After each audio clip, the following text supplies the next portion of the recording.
Bonjour docteur, je suis très heureux que C'est exactement ce que je suis en train de faire en ce moment. je m'assoie ici pour te poser cette question. Est-ce que je peux parler correctement? Est-ce que c'est correct? Bonjour docteur, c'est un honneur pour moi de m'asseoir ici pour te poser cette question. Et en même temps, j'ai très faim de te poser cette question. Si l'on considère que le Coran est véritablement un livre d'études approfondies et que l'islam constitue une science en soi, et si tout cela est bien exact, alors pour quelles raisons précises est-ce que nous, les musulmans, en tant que communauté globale, nous retrouvons-nous aujourd'hui à la traîne par rapport à l'ensemble des autres nations du monde? Pourquoi, quand nous comparons notre communauté aux autres, nous voyons un grand fossé entre nous? Et eux, Vous avez posé une question très pertinente et très importante. Si le Coran contient tant d'informations sur la technologie et la connaissance, et qu'il est un livre de science et d'apprentissage, alors pourquoi sommes-nous les musulmans dans cette situation? C'est vraiment une très bonne question. La raison, c'est que nous regardons la situation de 8 heures à 8 heures. Nous lisons dans les livres d'histoire qu'ils appellent les Européens l'époque des ténèbres. Qui appelle-t-on les ténèbres? Ce sont les Européens. À cette époque, le développement des Arabes dans la science et la technologie était reconnu.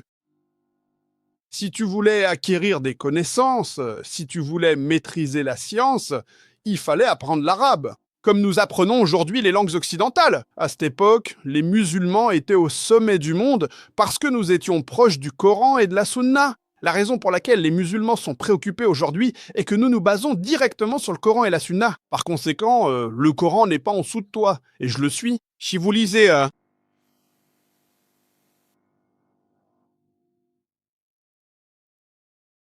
dans les ouvrages gouvernementaux et scientifiques, j'ai mentionné lors de ma lecture Ibn Nafis 600, après qu'il a prouvé le Coran. Il parlait d'abord des points de la création par l'écriture. Nous connaissons William Maffei et nous ne savons rien d'Ibn Nafis, il n'existe donc qu'un seul dialecte musulman. Ils se sont éloignés du Coran et de la Sunna, et le domaine joue toujours un rôle important dans nos livres à l'école. Je n'avais jamais entendu parler d'Ibn Nafis.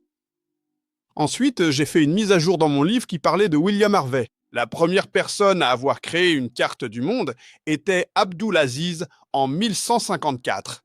C'était un musulman. Est-ce que vous sauriez me dire quels sont les symptômes qu'ils évoquent? De quels symptômes s'agit-il exactement? Prenez un instant pour les citer à voix haute, ces symptômes. Comment les symptômes romains se sont-ils développés en arabe? Les symptômes en arabe, pourquoi? Parce que la première gestion a été faite pour les clubs et les Arabes l'ont adopté. Ils ont presque mis un point, et nous avons les symptômes en arabe, si vous connaissez Alot aussi. Ce que nous dit. J'écris à l'école ce que nous avons appris à l'école, ce que nous ne connaissons pas. Le nom est Aptoussi. La classification des animaux se fait presque en groupe. La classification des animaux se fait presque en groupe pour le groupe du groupe. Vous vous souvenez? Vous avez oublié, vous vous souvenez? Machallah, un bon professeur. Qui était la personne qui l'a écrit? Maintenant je sais, n'est-ce pas? Plus d'une fois, la dernière fois, Aptoussi était musulman. Nous apprenons la trigonométrie. Qui est la figure importante en trigonométrie? Al-Biruni.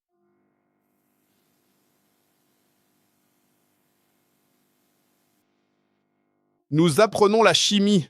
Qui est le père de la chimie? Nous savons que c'est Djabir. Ce n'est pas Djabir, c'est Djabir ibn Hayyan. Ils veulent changer son nom, ils veulent changer son nom. Donc Jabir semble comme si, c'est Jabir. Ibn Hayyan est l'un des fils de la chimie. Et j'ai lu plus de 200 ou 2000 semaines. Il a d'abord inventé les colorants.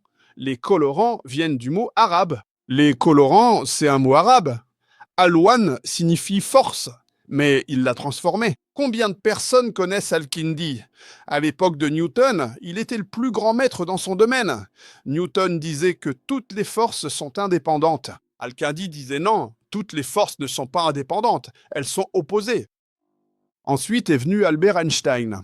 Tout le monde a entendu parler d'Einstein, mais combien ont entendu parler d'Al-Kindi? Les frères unis, Mohamed, Ahmed et Hassan Shaker, ont dit que la position de la Terre par rapport au ciel, à une époque où l'on n'en parlait pas, était... Ils ont affirmé que la Terre était lumineuse ou non. Et à cette époque, ils ont dit que la position de la Terre était une lampe appropriée. Si vous décidez de... Ali ibn Abbas a écrit 2000 poèmes sur la ville. Si tu connais Avicenne, Avicenne ressemble à un nom de pays, Avicenne ibn Sina. Vous pouvez découvrir le patrimoine des musulmans. Ils étaient au sommet du monde parce que nous étions proches du Coran et de la Sunna. Aujourd'hui, nous sommes éloignés du Coran et de la Sunna. À cette époque, si tu voulais progresser dans la science et la technologie, il fallait apprendre l'arabe. L'arabe était la langue la plus prestigieuse au monde. Aujourd'hui, où en est-elle? Qui suit? C'est nous qui suivons. Donc, mon message à tous mes frères musulmans, c'est d'aller vers le Coran. Tournez-vous vers le Coran. Le Coran est le livre le plus direct au monde. C'est un guide pour la vie. C'est un guide pour la vérité, la connaissance. C'est donc un guide pour l'entraide, un enseignant pour l'entraide, une certitude pour celui qui cherche la certitude, un réconfort pour la tristesse et un espoir pour celui qui cherche la certitude. Tu peux obtenir tous ces bienfaits seulement si tu lis le Coran avec compréhension. Si tu ne connais pas l'arabe, lis une traduction du Coran dans la langue que tu comprends le mieux et utilise-la, si Dieu le veut, comme guide pour ta vie quotidienne. Et tu verras ta vie changer. J'espère avoir répondu à la question. Salam! Je vous salue. Je vous ai toujours suivi sur les réseaux sociaux et je m'abonne aux meilleures vidéos YouTube. Je suis allé à Babou et Najd et j'ai parlé de votre projet à mon frère. Il regarde aussi vos vidéos et il vous apprécie autant qu'ils aiment mon frère. Alors, ma question est la suivante. Ma question est... Je viens d'un milieu... américain. Je m'appelle Mohamed, les gens m'appellent Mohamed Babo. Ma mère et mes frères sont maintenant américains, dans la 8e semaine, et je suis l'un des premiers exemples dans les pays de Papouasie-Nouvelle-Guinée, avec une population de 8 millions, et nous ne sommes que 5000 autres exemples en Papouasie-Nouvelle-Guinée. Donc, ma question est la suivante. Je suis revenu de Papouasie-Nouvelle-Guinée, et quand je me posais des questions, les gens me demandaient « Qu'est-ce que le ramadan ?» Et je disais « Le ramadan, c'est 40 jours et 40 jours. » Et ils se demandaient, et même Moïse se demandait, pendant 40 jours et 40 jours, y a-t-il la même chose, ou une opportunité et une interaction entre eux, et quelle est la signification de l'aide islamique? Merci, la question du prophète est correcte. C'est quelle est la différence entre l'aide islamique et la signification islamique? L'aide se réalise aussi en toi, comme l'a dit le Coran. L'aide se réalise en toi, comme elle s'est réalisée chez les gens qui l'ont accomplie avant toi. Donc même ceux qui l'ont faite avant toi. Avant que nous ayons le prophète, paix et salut sur lui, Dieu leur envoyait de la nourriture. Mais les lois concernant la nourriture étaient différentes. En ce qui concerne la nourriture dans les religions précédentes, par exemple dans le christianisme, selon la liste sur laquelle on se base, il y a des listes très différentes, vous voyez. Dans certaines listes, eh bien, il ne faut pas consommer de nourriture interdite, c'est tout. Il n'y a pas de nourriture interdite, il y a un œuf sous la nourriture, certains croient à la pureté de la nourriture, cela varie. Ce n'est pas le cas en islam. Et si tu connais la particularité de la nourriture en islam, au début, lorsque les pratiques islamiques ont été instaurées, le jeûne durait presque 24 heures. Au début, le jeûne commençait à la tombée de la nuit, après le maghrib, tu pouvais manger. Puis tu ne pouvais plus manger jusqu'au maghrib suivant. Donc c'était presque 24 heures. Tu mangeais au maghrib, puis tu jeûnais. C'est ainsi que cela a évolué. Ensuite, il y a eu l'histoire du Coran et la révélation que j'ai mentionnée dans la sourate Al-Baqarah 283, où il a été décidé qu'il fallait jeûner du lever de l'aube jusqu'au coucher du soleil, au Maghrib. Voilà pour l'évolution du jeûne. Pour d'autres religions, comme l'hindouisme, c'est différent. Selon la nationalité, le jeûne consiste à ne pas manger, mais tu peux boire de l'eau et... Là-bas, certains jeûnent pendant une seule journée, d'autres pendant quelques jours, d'autres encore pendant 40 jours. Donc, dans différentes religions, ils pratiquent le jeûne de différentes manières. Mais le jeûne dans l'islam est scientifiquement le meilleur, comme je vous l'ai expliqué dans mon exposé. Si vous continuez à manger sur une période s'étendant sur près de 12 heures, on observe dans divers groupes de nations et au sein de nombreux hôpitaux à travers le monde que cette habitude alimentaire prolongée a des conséquences notables sur la santé globale, un phénomène que les spécialistes étudient de très près actuellement pour mieux comprendre les risques associés à un tel rythme quotidien sur le long terme. Bonjour. Bonjour Abou, je m'appelle Adam, je travaille au service de la fatwa. Alors, quelle est ma question? Que dit le Coran ou l'islam à propos de mettre fin à l'aide? Je vais vous donner un exemple. Par exemple, si une personne est dans le coma ou dans un état végétatif prolongé. Alors, pouvons-nous mettre fin à sa vie? Deuxièmement, que faire si nous avons un enfant malade? Il est vraiment, vraiment malade et nous n'aimons pas cet enfant. Nous le détestons. Alors, pouvons-nous mettre fin à sa vie? Je pose juste la question, hein. Je vais pas le faire, mes frères, hein. Tu parles d'euthanasie? Quel est le terme anglais pour euthanasie? Ce n'est pas un meurtre par compassion, c'est le terme euthanasie. Cela signifie si quelqu'un est malade. Et si jamais le corps médical affirme qu'il n'y a plus aucun espoir de rétablissement complet et qu'il semble que la personne ne soit désormais capable de survivre que grâce à une assistance vitale permanente, alors peut-on mettre fin à la vie de ce type de patient? Ensuite, on parlera des animaux, mais parlons d'abord des humains, puis on viendra aux animaux. En ce qui concerne l'euthanasie, il existe deux types d'euthanasie, l'une active et l'autre passive. Dans l'euthanasie active, si le patient ressent différentes douleurs, le médecin peut intervenir activement, c'est-à-dire administrer un médicament qui provoque la mort du patient. Dans l'euthanasie passive, si le patient est sous assistance vitale et que l'on retire cette assistance et qu'il meurt, cela s'appelle l'euthanasie passive.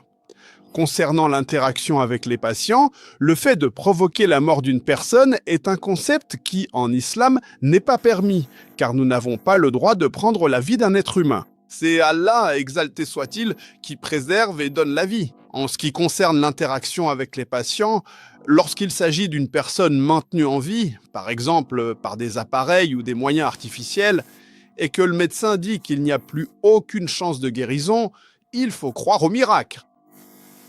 Et ces traitements sont très importants.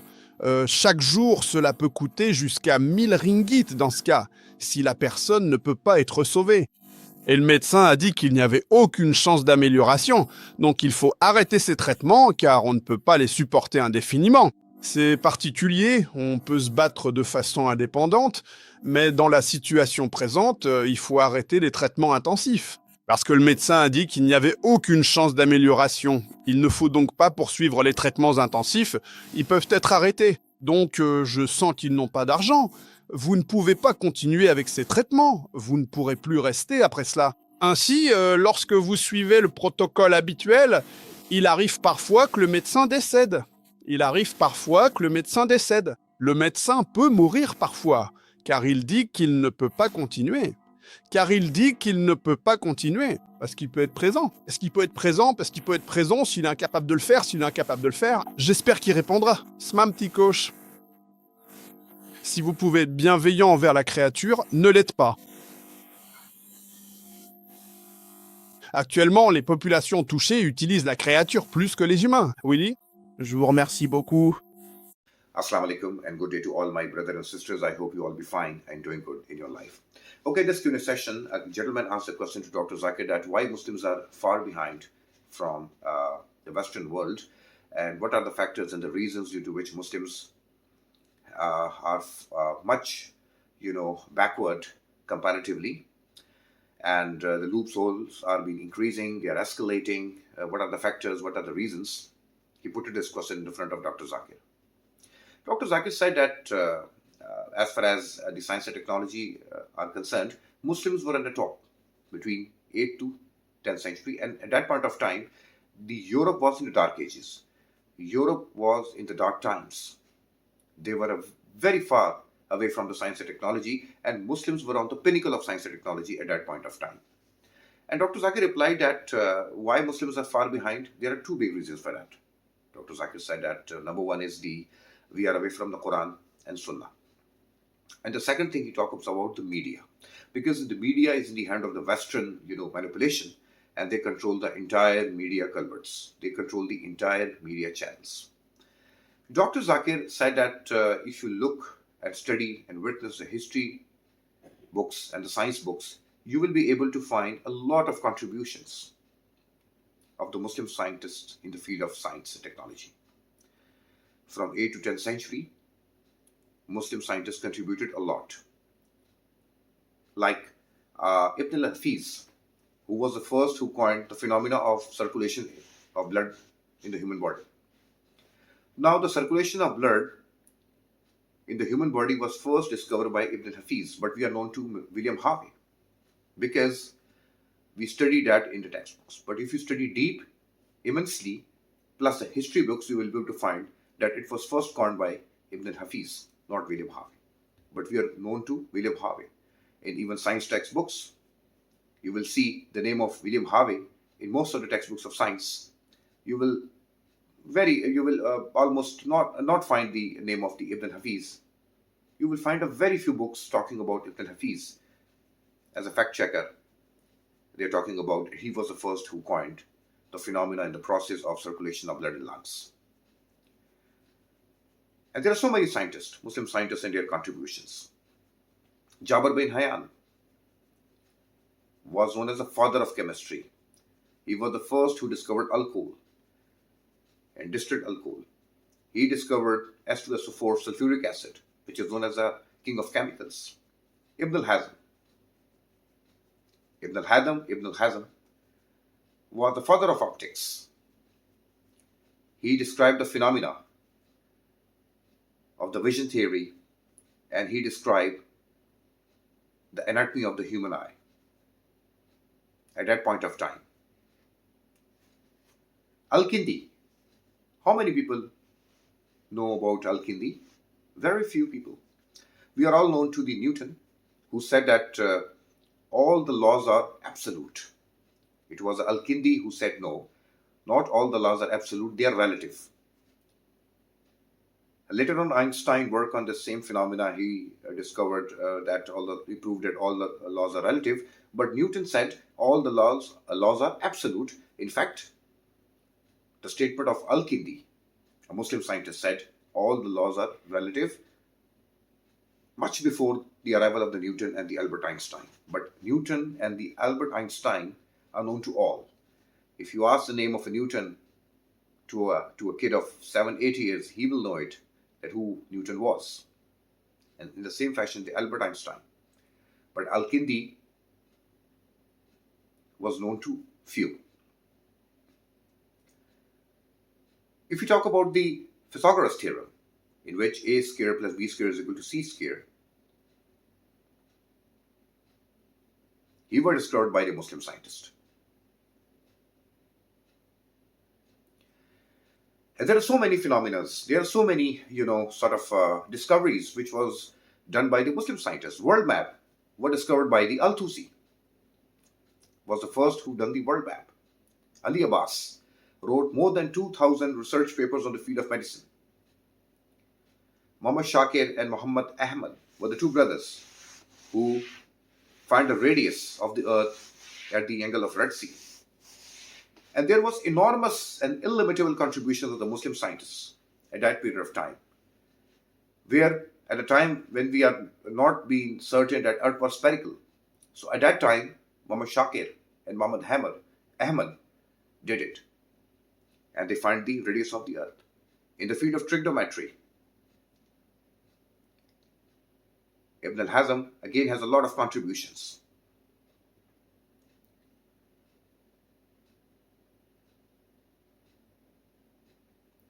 Ibn al-Sina was known as Aristotle of the East. So, why we are behind in contemporary times? Number one thing is, at that time, the Muslim scientists were close to Quran and Sunnah. And Quran is a book which tells about science. There are so many verses which tells about science. Proven science. The modern science which is proving it in contemporary times is already been in the Quran since 1400 years ago. And the second thing is we are away from the teachings, the true teachings of the Quran and Sunnah. And the second thing is because of the media. And why it happened? Because when we gone away from the teachings of the Quran and Sunnah, the media sees it. And the Western media manipulated it. And they are showing the black sheep as exemplary Muslims in times of today. But as far as the science and technologies are concerned, Muslims were the first who did the best in the field of science and technology. Later on, the Western scientists came and they worked on the same phenomena. For example, the Afterwards, the Ibn al-Haytham, he described the anatomy of eye first, and later on different other scientists and the practitioners came and they work on the same phenomena and discovered something new out of it. But the basics and the fundamentals was first coined by the Muslims, scientists, not anybody else. So, how the media is playing the role, now that's very important, because we are not finding these names in regular textbooks of the school and the colleges. Most of the names are the Western names, which are at the front being displayed, and where Muslim scientists' names were concealed. And you will be finding very few. If you study deep and if you go with intense research, you will be able to find certain Muslim scientists who have done a lot, but they are very few. You will find in the books. Jazakallah.